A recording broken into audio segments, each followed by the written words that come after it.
Hello, friends. My name's Tammy Simon, and I'm the founder of Sounds True, and I want to welcome you to the Sounds True podcast, Insights at the Edge. I also want to take a moment to introduce you to Sounds True's new membership community and digital platform. It's called Sounds True One. Sounds True One features original, premium, transformational docuseries, community events, classes to start your day and relax in the evening, special weekly live shows, including a video version of Insights at the Edge with an after-show community question and answer session with featured guests. I hope you'll come join us, explore, come have fun with us, and connect with others. You can learn more at join.soundstrue.com.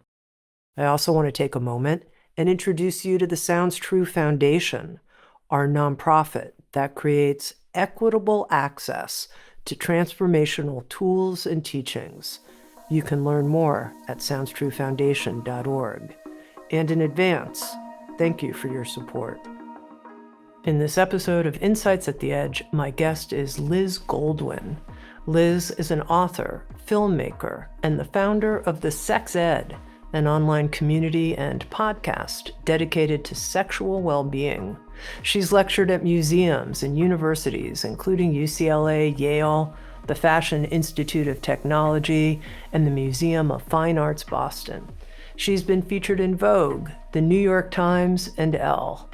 With Sounds True, Liz Goldwyn is the author of a new book, Sex, Health, and Consciousness: How to Reclaim Your Pleasure Potential. Get ready for what is an edgy conversation, a conversation about many aspects of sexuality and the intersection of sex, health, and consciousness that are often considered taboo. Here we go. Here's my conversation with Liz Goldwyn. Welcome, Liz. We're going to be talking about the intersection of sex, health, and consciousness. And that's a topic that can be edgy for a lot of people, including me, talking about sex publicly. So here at the start, I wonder if we could begin with some type of practice to help ground and center us. I would love to do that, Tammy. And thank you for your vulnerability in saying that it's difficult to talk about sex, because it is a topic that makes a lot of people uncomfortable. So the first thing I'd like to suggest is that wherever you are, if you're laying down or sitting listening to this, that we take a moment and we feel our feet on the floor. And we're going to place one hand on our heart and the other hand on our belly. And we're going to take a few deep breaths. And as we're taking this first deep breath, we're going to let our stomach go. We're not worrying about sucking it in and looking cute. We're really feeling our flesh, feeling our heart and our stomach expand into our breath. And as we let out that first breath, we're going to make this sound. Shh.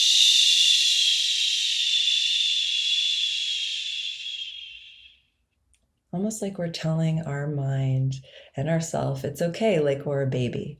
So we're going to take another in-breath and then exhale with that shh.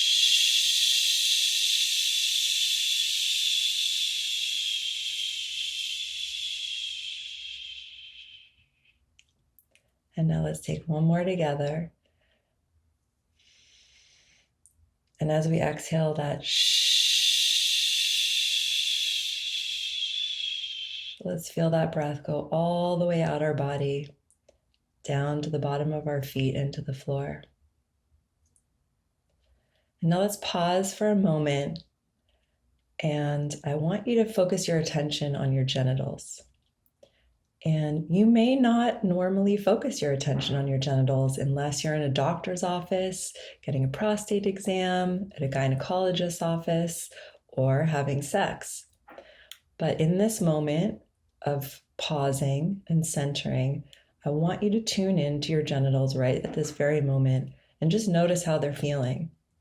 Are they wet, itchy, dry, numb? Does it make you feel uncomfortable to focus your attention on your genitals? Anything that you're feeling is okay. The first step is just putting your attention and noticing. All right. I think we've broken the ice. Wonderful. Thank you.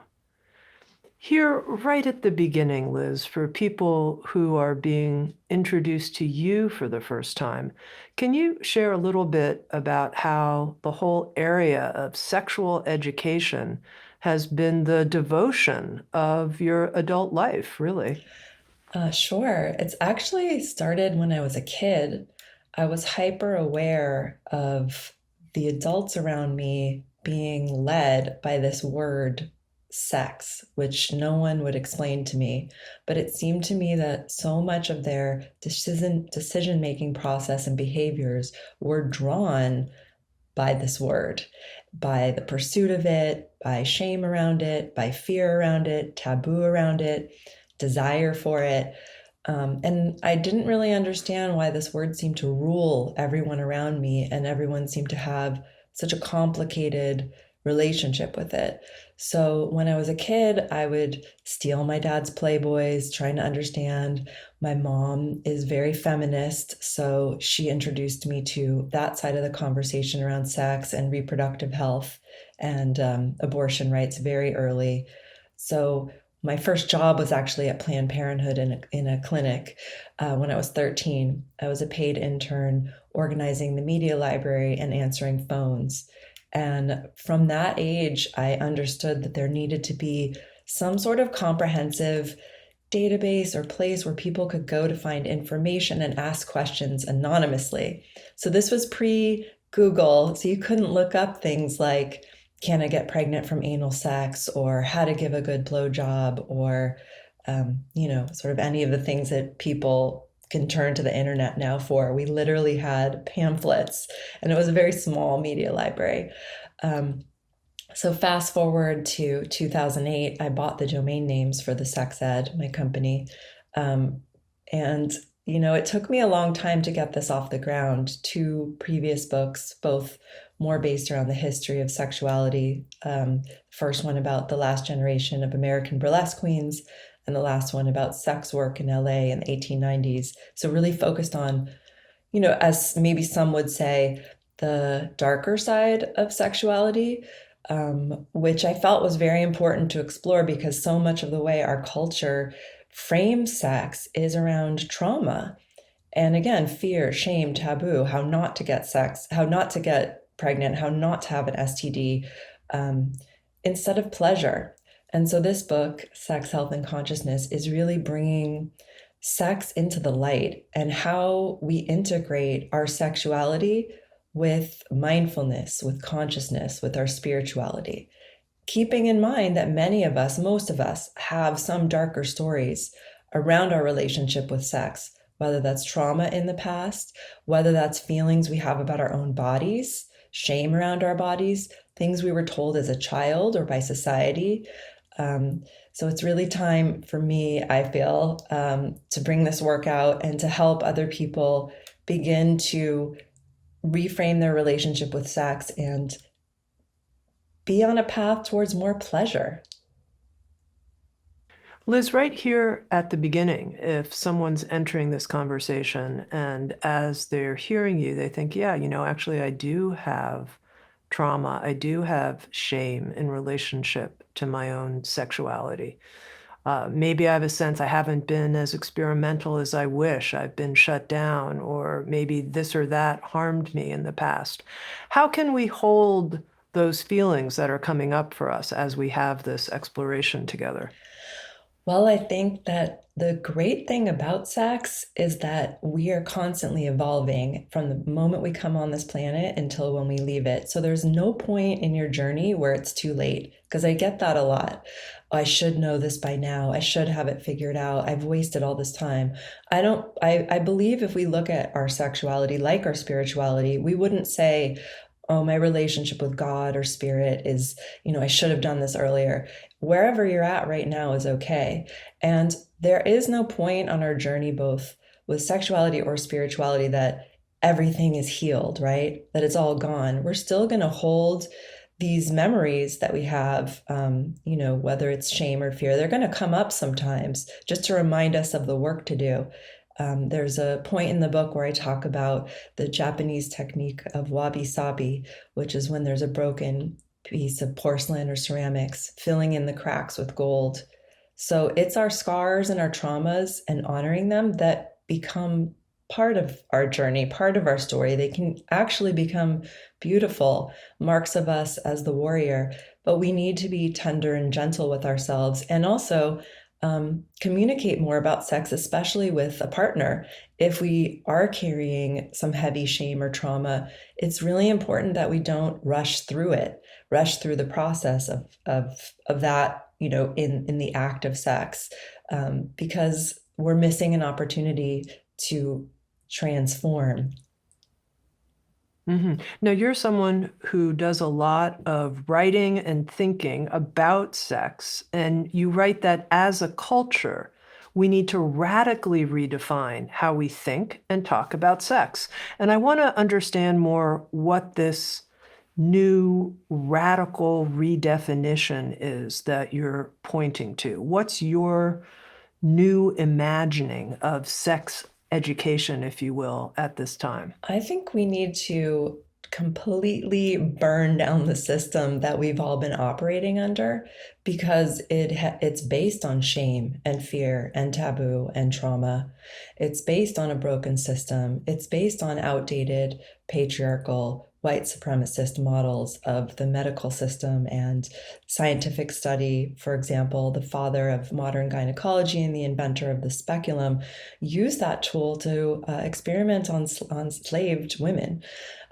So a lot of the ways in which we were taught about sex were also from people or systems that themselves were carrying a lot of shame, fear, taboo, and trauma. So it's a process of reparenting and reprogramming ourselves and our ideas about sexuality. And I don't think there's any age where that stops. Even right now, after I've written this book and it's coming out, I'm really looking at myself and having things come up where I'm questioning, is this erotic desire actually my own? Or is this coming from issues I have as a child that I learned through my father, for example, who was someone who really loved women? There were always a lot of women around, extramarital affairs, and, used sex as a way to fill a void. So I think it's really starts with going back to, as adults, looking at those earliest memories around sex and our bodies and what we learned, and reconditioning. And that's difficult to do. But I think when we want to raise children or a new generation of kids, we don't want them to grow up with those same shame, anxiety, and fear that we had, so many of us had. So I really think it's a process of really looking at the system itself and saying, where did I learn this idea that, my body needed to look a certain way, or I have to orgasm every single time, or sex has to only look like this? And why am I judging? I think in those moments, then you also start to look at yourself and think, where did these judgments that I have on sex that doesn't look like the sex I have come from? Is there something I'm missing out on here? Was this something I was taught by someone else who had a fear of this type of sexual expression or gender expression? And so is it actually not even my own belief? Is this a belief that I absorbed through the media, culture, friends? Now, there's a lot in what you're saying, but I want to just take this slowly for a moment. The whole phrase sex ed is something that we associate, I think, with, what's happening around adolescence. We're being offered sex ed in school. What's your view of what good sex ed would be like as children are growing up? I think it would start with a lot of embodiment practice, with talking to kids very young, little kids, about self worth and self esteem and self love, and really loving and honoring your body and your own sexuality before you give that away to someone else, before you ask someone else to tell you what pleasures you.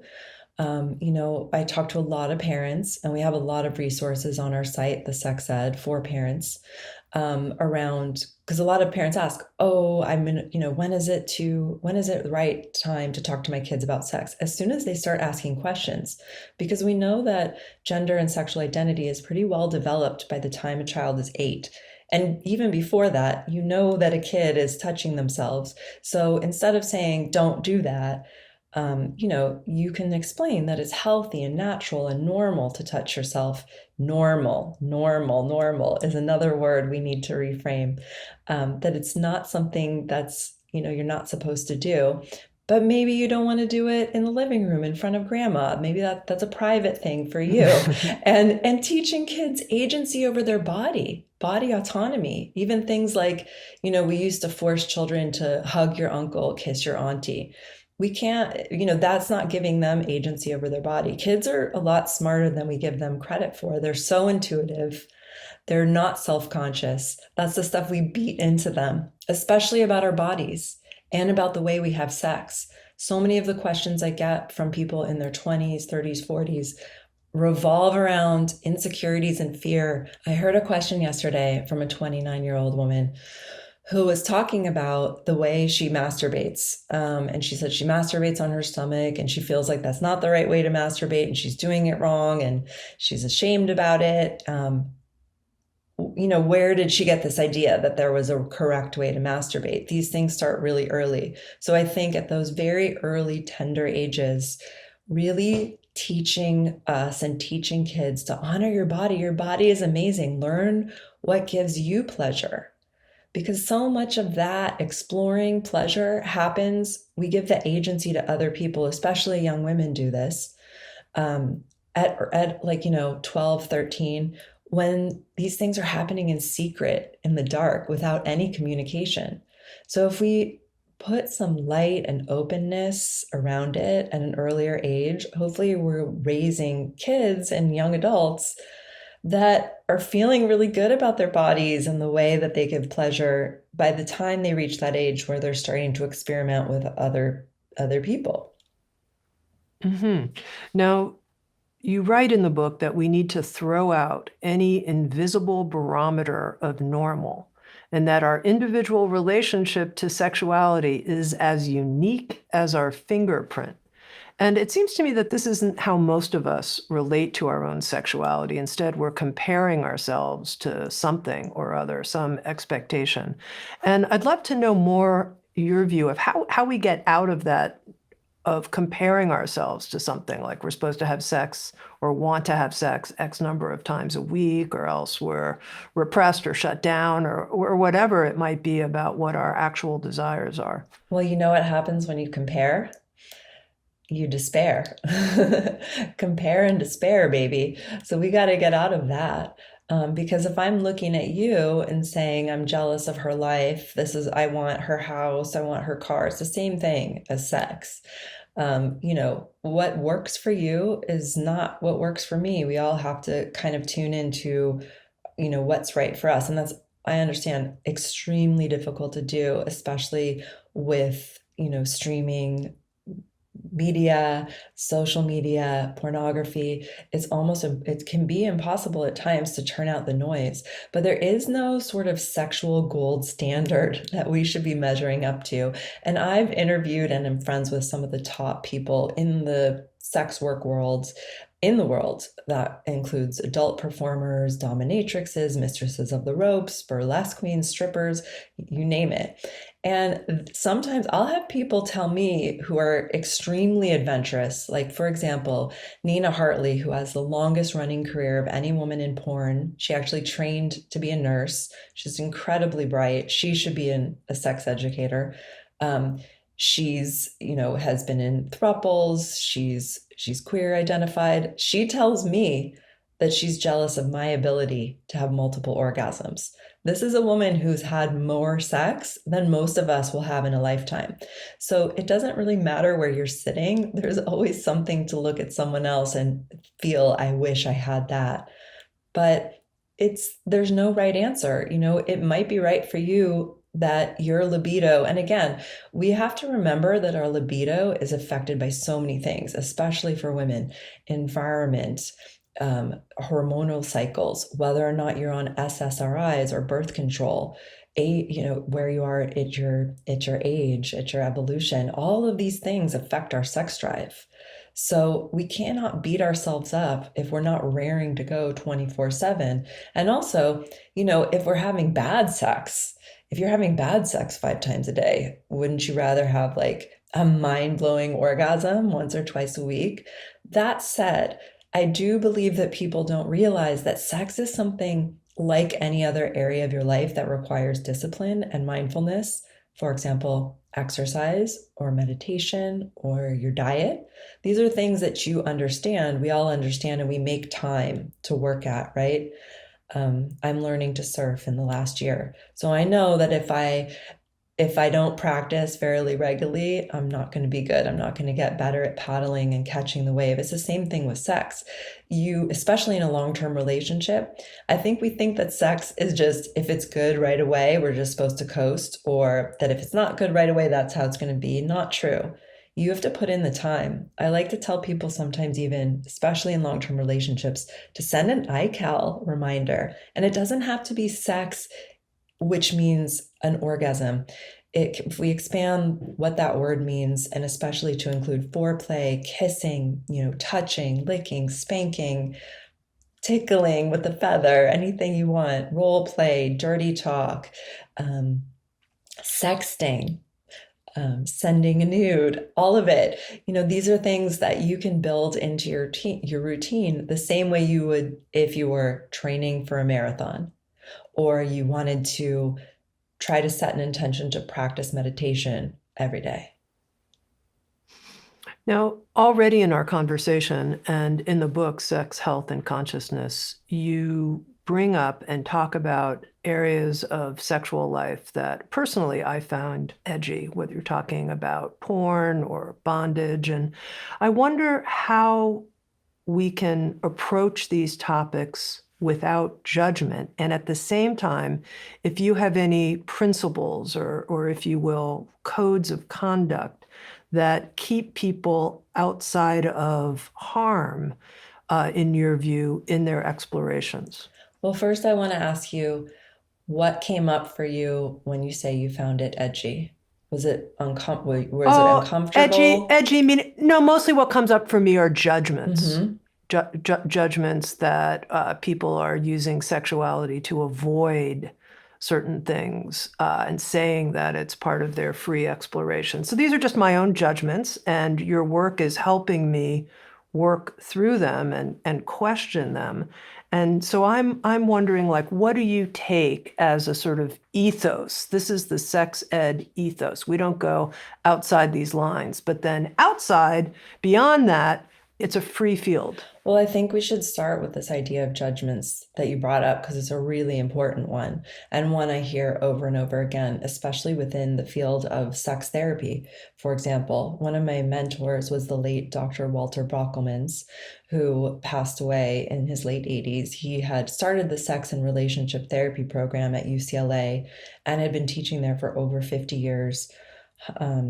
Tens of thousands of hours of clinical practice. And one thing that he always would drill into me was that sex and relationship therapists need to really be working on their own judgments before they're treating other people. And I've heard this too from people who, like, for example, Nina Hartley, who I mentioned, saying that it was very, very difficult for people like herself who are working and living and, their lives are revolving around a more kink fetish space, to find therapists without judgment, because the therapists they often found wanted to look at them and say, well, there must be something in your childhood that makes you want to have sex this way.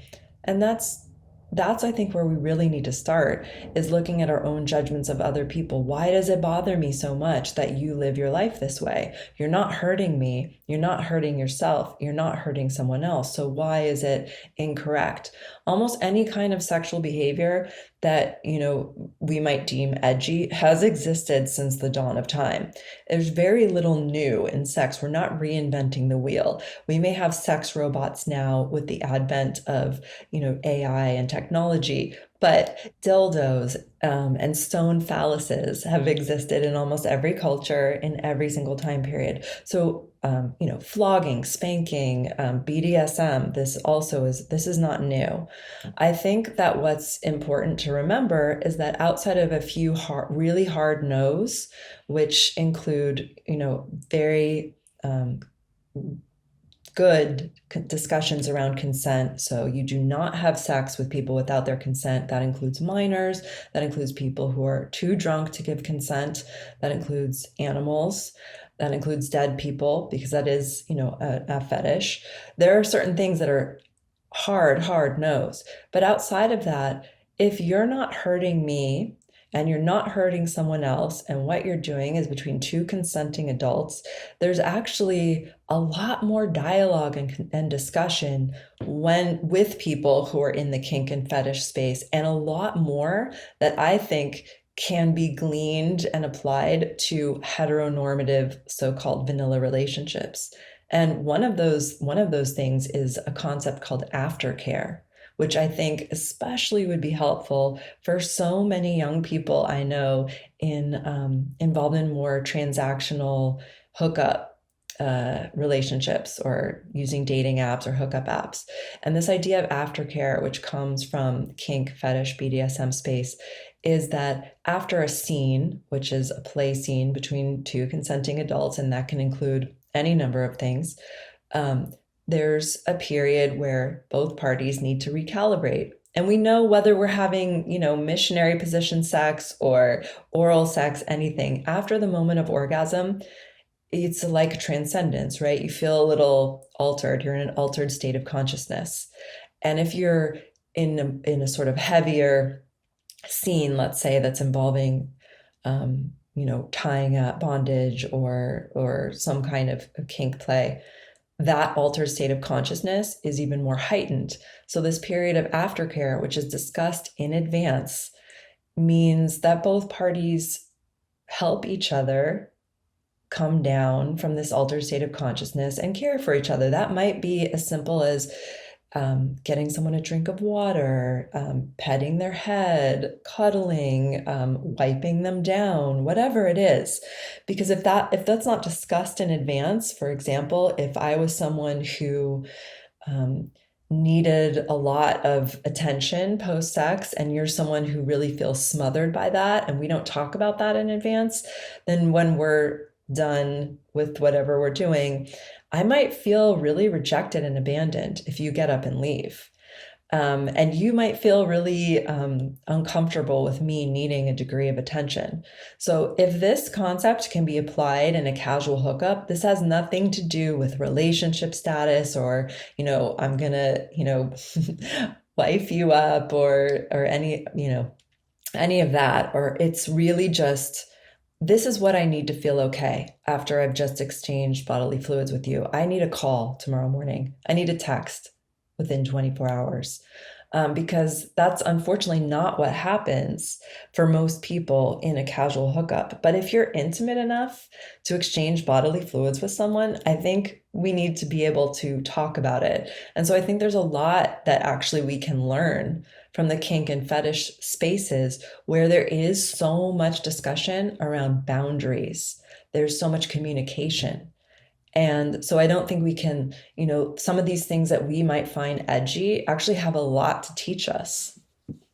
Now, learning from the kink and fetish community is something that I'm interested in. I mean, maybe it's obvious to you, Liz. I think I'm a pretty obvious person in terms of telegraphing things, although no one really knows about other people's sexuality. And I'm not really going to talk a lot about mine, except to just say that I'm a vanilla lesbian in a long-term happy marriage.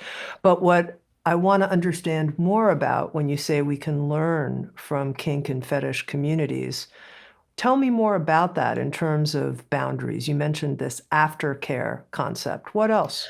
I have a section in the book called Boundaries, Bondage, and Healing. which goes extensively into a lot of ways in which I feel that bondage can be a healing tool. A lot of people I know that work in the space, who are mistresses of the ropes or dominatrixes, a lot of their clients are women healing from trauma, sexual assault, um, abandonment issues, divorce, all sorts of things. It's really inspiring. And after, being in this space for a long time, meaning researching sex, writing about it, studying it, being in a place where I'm answering people's questions, and having a lot of friends who worked in bondage, I had never personally been tied up professionally. So I could understand intellectually what they were telling me, but it wasn't until my first experience being bound by Bethany Vernon, who's a mistress of the ropes, who's written a couple of books, one called The Boudoir Bible, that's incredible. She's also an erotic jeweler, very high-end, beautiful things. She had been telling me for years, I want to give you a session. I want to give you a session. And she travels around the world. People pay her thousands of dollars to do this. So I was very lucky to be broken in by her, so to speak. And I did a session with her. The first session I wore lingerie, and she spent hours tying me up in this intricate braided rope corset, really beautiful. She kept on telling me to admire myself in the mirror, which, initially made me super uncomfortable, right? I think most of us look at ourselves in the mirror and we might cringe, or we might think, oh, it's so embarrassing, or I don't like this or that. She also kept telling me during the session to remember to breathe, to be in my body, and to remember my yoga. And I wouldn't have connected those two things until I was actually bound myself, because you're constricted so tight. And if any of you have ever worn a corset, you might know a little bit of what that feels like. It's almost like being held. The ropes become sort of like a womb-like embrace. And at a certain point, when I was ready to be taken out, she said to me, before we stop, I think you'll like this. I want to play this trust game with you. So I don't know if any of you ever played this game when you were kids called Trust, where you have to fall backwards into someone's arms, right? And they catch you. It's like a childhood game I think a lot of us have played. So I'm in this braided rope corset, and all the knots at the end are sort of in the middle of my back, and she's holding on to the end of the ropes. So there's a bit of slack. So instead of falling backwards, she has me fall forward. And before I reach the ground, she pulls the ropes taut. So I'm suspended above the ground, held by this rope corset. And it was really a major somatic experiencing moment for me, where in my body, I felt totally supported. I felt totally safe. I felt nurtured in my body. It wasn't a sexual thing for me at all. It was a real aha moment. And I understood how this could be such a powerful tool for learning boundaries, for reclaiming your body, for being able to experience what it's like to feel totally safe. Because the safer that we feel, particularly in sex, the more that we can let go. She's told me stories that are incredible of working with people who, for example, she'll do a number of sessions with them, and on a last session, she'll have them choose a color of silk ribbon that they feel represents them, or maybe it might be an issue with, a mother or father or family member, or abuse. And at the end of the being bound in this, incredible silk ribbon, she'll have themselves cut themselves out of it, metaphorically. So these are body exercises that we can look at. If any of you are familiar with somatic therapy, or the idea that, sometimes talk therapy or being in our heads or exploring things intellectually are not going to push through those layers that we have deep in our bodies, especially with sex. We actually need to feel into our bodies and feel where those spaces of fear or judgment or trauma are arising. So for me, I think bondage can be an incredibly healing tool towards moving past uncomfortable edges, towards understanding, Some of us maybe never have experienced what it's like to feel totally safe in a sexual relationship, especially younger people. And I think it's really important, first and foremost, to feel safe. Now, Liz, let me ask you a question. You've given a powerful example of bondage as a healing tool. When does bondage not work in that way? And is it possible that it could actually re traumatize someone? And how do we prevent that? I don't think you want to be trying things amateur style. If you're working through like a high degree of trauma and you're even interested in this subject, there are so many professionals, and we actually have a lot of resources on our site, the Sex Ed, that cover bondage. And we answer questions all day long through our site. You can email info@thesexed to give you resources. And you know what? A lot of people, a lot of professionals, whether that's a dominatrix who's working extensively in healing, or whether it's a somatic therapist or pelvic floor therapist, for example, they'll just do talk sessions with you. I know pelvic floor specialists who will work with people with vaginismus or who are dealing with assault, that they will not touch you at all. There will be 6 months of just talking.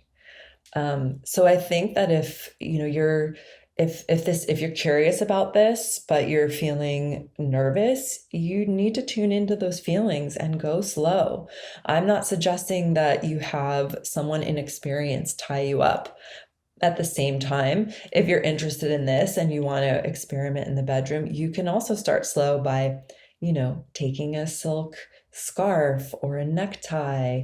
And again, all of these things should be discussed in advance with clothes on, preferably not in the heat of the moment, but before. You could go to dinner, or you could, bring it up casually while you're sitting at the breakfast table, having your coffee.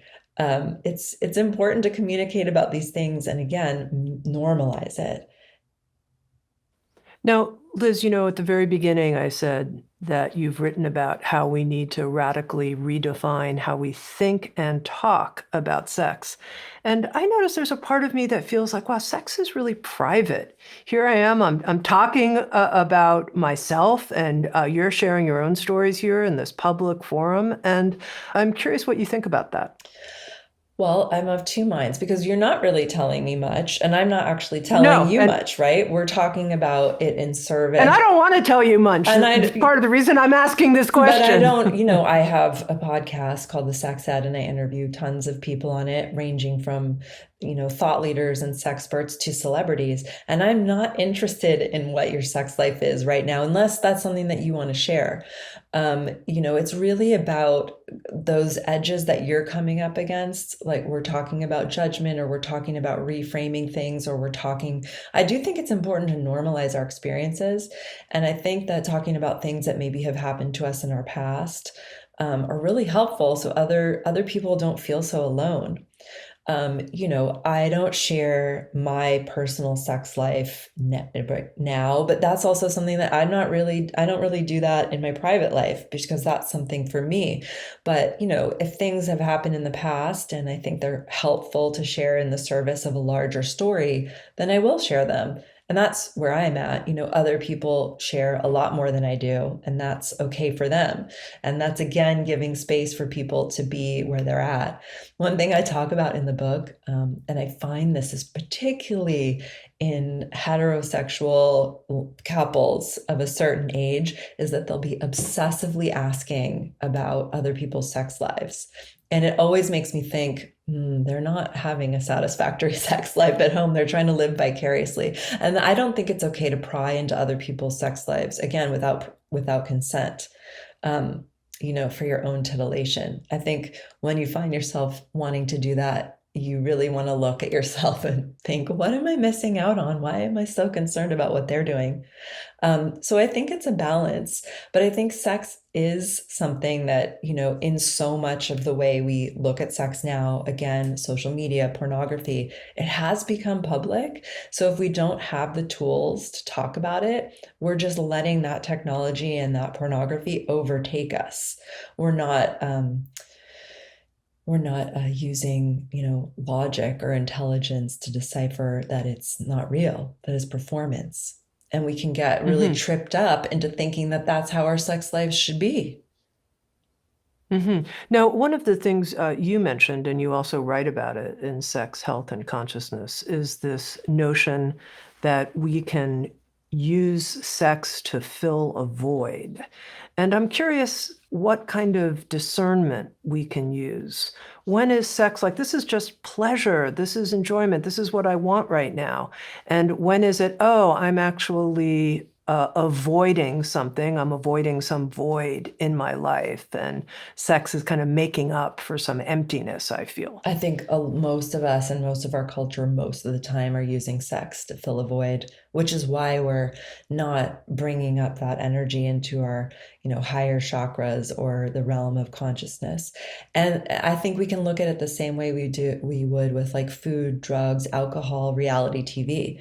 I mean, listen, I am definitely watching the Kardashians on Hulu. Does it make me feel amazing afterwards? Not always, but like sometimes I need that mindless entertainment.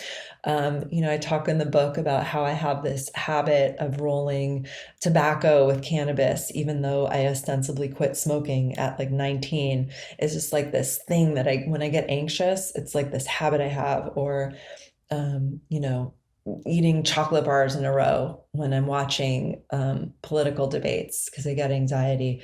A lot of us use sex in that way too, because we feel a lack, a low self-esteem, we feel lonely, we're bored, we just want to feel like someone desires us. A lot of times it's not, amazing sex when we're having it from that place. That's not to say that there's anything wrong with casual sex. I just think we need to be aware of where that instinct is coming from. So if I'm able to pause in those moments before, for example, I reach for, the tobacco or eat my second chocolate bar in a row, and I consider whether I'm coming from a place of I just need to escape, I don't want to feel this anxiety, or I really want to savor this chocolate bar. It feels so delicious. I think that's the first step. As I mentioned earlier, my dad, bless him, was someone who definitely used sex to fill a void. And I don't think he was aware of that until really the end of his life. We had some conversations as he was dying around his extramarital affairs and him sort of realizing that in his words, he said, I've been an asshole. And I said, no, Dad, you just loved a lot of women. And I think, it went back to him having a lonely childhood and him, not having parents that were really present for him, and him feeling at a very early age that, sort of replacing this idea with someone desiring him or him desiring someone or sex as like a substitute for love. I think a lot of us feel that way. So if culturally we're kind of more operating from that level, we're not tapped into the consciousness altering, transcendent pleasure potential of sex. We're not even a tenth of the way there because we are really using sex today the way we're just, we're swiping on dating apps, we're looking at porn on our phones, that we're scrolling through it with such a short attention span, the way we're, scrolling through social media. Sex is, wrapped up in instant gratification. We're not taking our time. We're not considering just touching, just licking, just kissing, just breathing as an activity that can be sensual. It's very much coming from wham bam, thank you, ma'am. Mm-hmm. Now, Liz, one of the edgy parts of the book, and there were several, had to do with this whole notion of developing porn literacy and what you've learned from interviewing porn stars. And I wonder if you can share more about that. I mean, I'm completely outside of the porn world, so I realized I'm not literate or illiterate, I'm just completely ignorant. So give me your sex ed 101 on porn literacy. Sure. Well, I think that, it's kind of like Amazon, right? Most of us use Amazon. And what's our relationship with Amazon? Or do we use it? Are we against it? It exists. Whatever we think of Amazon, it can be a really helpful tool for a lot of the world to get products super easily. And it can also put mom and pop shops out of business. So, but we're not getting rid of it. So, pornography, it is what it is. Streaming porn, adult webmasters were the first to monetize the internet. So much of AI that we use in everyday life, not related to sex, was actually first developed by pornography, by pornographers and the adult industry. So we're not putting it back in the box. So the idea that we would just ignore it or not develop skills with which to decipher it and be critical consumers of it, it just makes sense, right? We're critical consumers of the food we eat, of the media we consume. So we need to be critical consumers of the porn that we're looking at. And even in the way that we talk to kids about porn, because it is also a reality that a kid between the ages of 8 and 12 is going to see streaming porn somehow. I hear it all the time, and it's really scary to them to have that be sort of their first view of sexuality. And actually, it was for me. As I said, I would steal my dad's Playboys, but I have 4 brothers. So there was definitely pornography in the house growing up. And it freaked me out, to be honest, to see some of the things, some of the videos when I was a kid and not have any other sort of adults talking to me about sex. So I didn't really understand. And I thought, oh, is that what it's supposed to be like? So this is where porn literacy comes from, is this idea that, we need to tackle it as a topic when we're talking about sex education. There's a really great erotic female filmmaker. Ethical porn is something that does exist, and that means that people, we understand how people are treated behind the camera. We understand what kind of boundaries and consent is discussed before the takes roll, which is any kind of professional porn will happen. It's not like you just, show up and you're in doing a gang rape scene, for example. These things are really heavily discussed, and forms are signed before those things are filmed. So there's a ethical porn filmmaker called Erica Lust, and she has a site called X Confessions, and it's very much directed with a female gaze. And she's also a parent. She has 2 daughters who are both under 15, and she's developed resources for parents. They're downloadable to talk to their kids about porn. So porn literacy is really having an understanding of, 1, this is not real. 2, all of these acts are discussed by paid professionals before cameras start rolling. 3, things that we see in porn that are extreme acts, like, for example, choking. I see a lot of kids like take that practice into the bedroom. You cannot choke another person if you're not facing them in the face, because you don't know if they're turning blue. They're dangerous activities to just emulate from a movie. You wouldn't go watch Mission Impossible and then think that you can drive a car at 150 miles an hour down the 405 freeway in Los Angeles.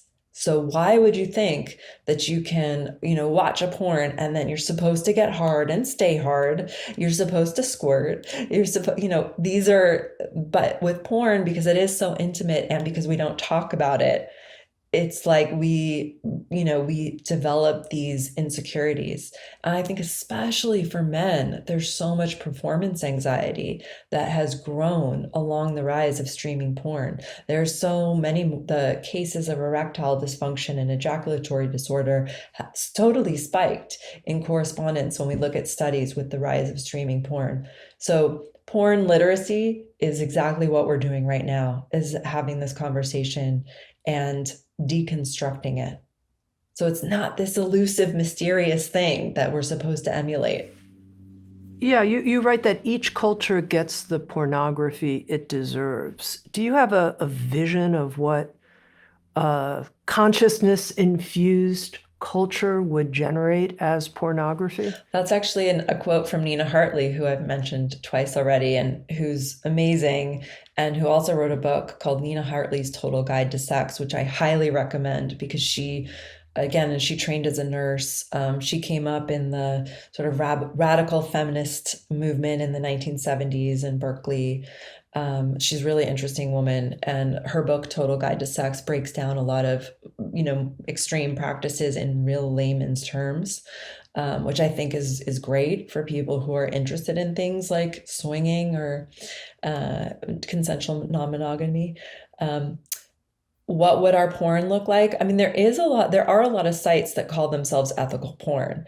We can get into a conversation about like who owns most of those sites. So it is essentially capitalism, right? A lot of those sites are owned by streaming tube conglomerates, but there are sites like Erica Luss sites, Ex Confessions, Bellisa, which is geared towards women.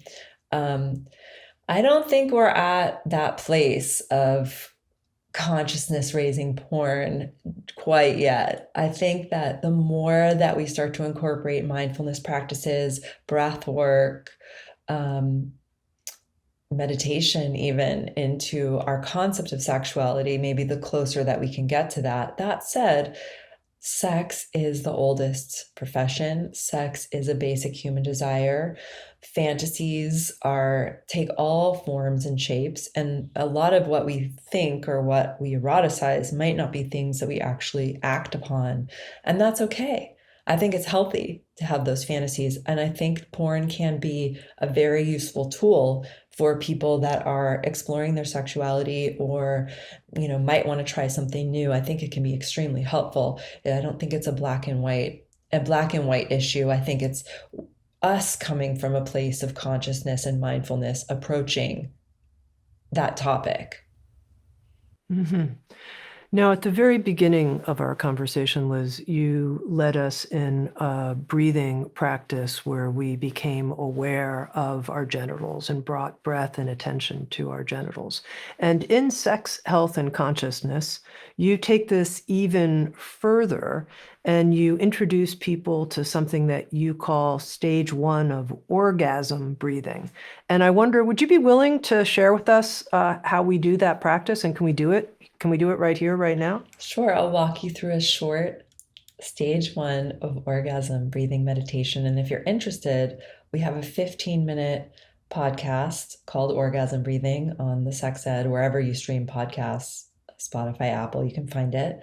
The first time I was taught this, again, let's go back to that instant gratification. I was like, great, I want to have an orgasm right here, right now, hands-free.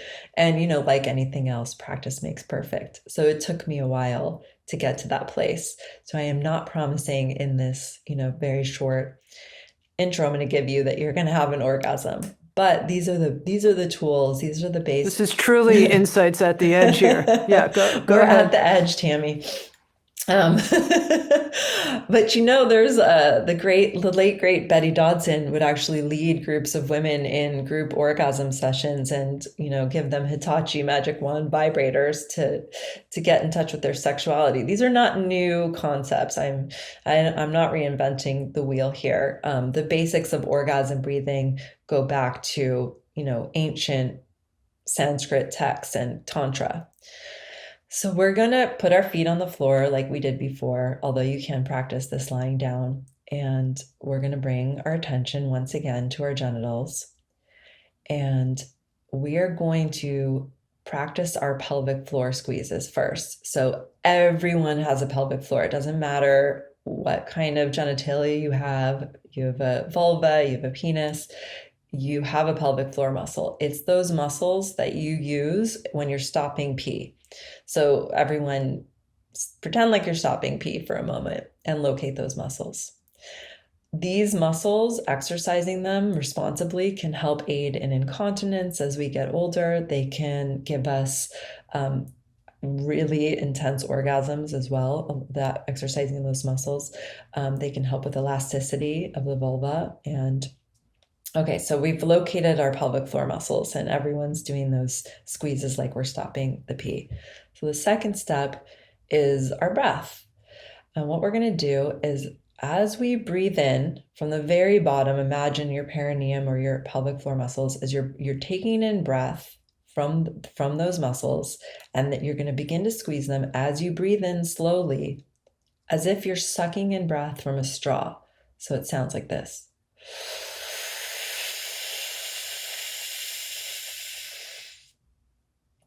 I'm going to talk while I'm holding my breath, which is hard to do. So I have my pelvic floor muscles continue to squeeze, and I've got that breath all the way in. It's traveled in from my pelvic floor muscles through my belly, through my chest, to my throat. And I'm going to hold that in, and then I'm going to slowly exhale as though I'm sort of blowing air back out through the straw while I'm still squeezing my muscles all the way down to the very, very bottom when you cannot let out any more air. And that's when we're going to release that squeeze. So it sounds like this.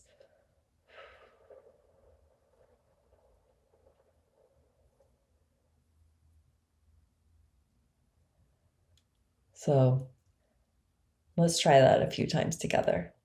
We're going to breathe in through that straw all the way in while we're holding that pelvic floor squeeze.